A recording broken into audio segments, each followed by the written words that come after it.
Lagi kang walang pera ng buwan ng April. Ngayon po ay Mayo na. Kamusta na po ba? Ano po ba ang plano ninyo? Bukod sa pagiging masipag, matyaga, madiskarte, lahat na po rakaitin po ninyo. Tapos syempre, lagi kang hihingi ng gabay sa itaas. Pero minsan mga boss, kahit nagawa nyo na po yan, minsan napapatanong ka, bakit ganun? Anong kulang sa akin? Masipag naman ako at matyaga, pero lagi pa rin walang pera. Itong ituturo ko sa inyo mga bossing ko, basta positive ka lang ha. Kapag ginawa nyo po ito, nagtangka ka na gawin po ito, kailangan, kung ikaw ay negatibo, babaguhin nyo po ito. Kung ikaw ay nega ng January, February, March, April, ngayon pong Mayo, i-reverse nyo ang mga nagaganap. Bagamat halimbawa nakita nyo sa wallet ninyo, or kaya po may negosyo ka, nakita mo sa kaha mo, walang benta. Kung nga sabihin na, naku, napakatumal, naku, walang benta. Lagi nyo, jump ka kagad sa solusyon. Sasabihin nyo, ay, magkakaroon ako ng maraming benta. Kapag lagi nyo po yan sinasabi, masusolusyonan po kagad ang problema po ninyo mga bossing. Subukan nyo po yung aking tinuturo kasi napagdaanan ko na po yan, yung daing ako ng daing. Napakatumal. Tapos, hikab ng hikab mga bossing. Na ang gagawin ko, makipagtsikahan na lang ako sa mga katabi kong pwesto mga boss. Ganyan ako dati mga bossing.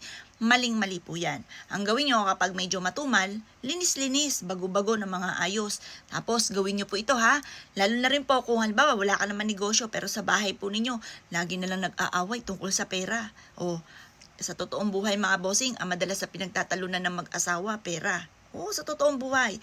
Bukod na po dyan, papasok mga bossing ko, yung mga third party, yung mga ganyan, or kaya po yung mga bisyo, nako, bukod na po yan. Pero ang pinakamayor, madalas mainit ang ulo ng miyembro ng pamilya kapag walang pera. Ngayon pa mga bossing, para po mas maging magaan, ang daloy na swerte, lalo na sa pera, subukan nyo po ito ha. Kumuha po kayo mga bossing ko ng isang plastic.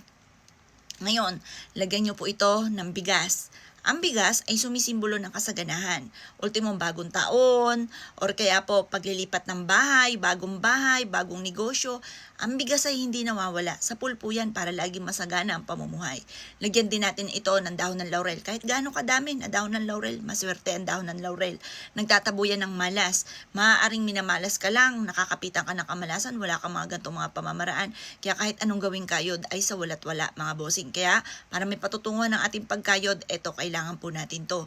Kailangan din natin ng piso. Ang piso or barya, nag-a-attract yan ng swerte lalo na sa pera. Ang silver ay nagtataboy ng malas at tumatak ng swerte. Ito pa mga bossing ko ay ilalagay nyo lang sa bag ninyo. Basta lagi nyo siyang dadalhin ngayong buwan ng Mayo. Tingnan nyo po, kung hindi nyo pa ito nagagawa nitong April, ito pa mga bossing ngayong buwan ng Mayo, subukan nyo po siya. At mapapansin nyo, mas magiging magaan ang daloy ng swerte ng buong buwan. Tapos, okay naman po ito kahit sa susunod muling buwan mga bossing, basta lagi nyo siyang dadalhin, basta pag nagawa nyo po ito, mararamdaman nyo kaagad ang gaan ng swerte.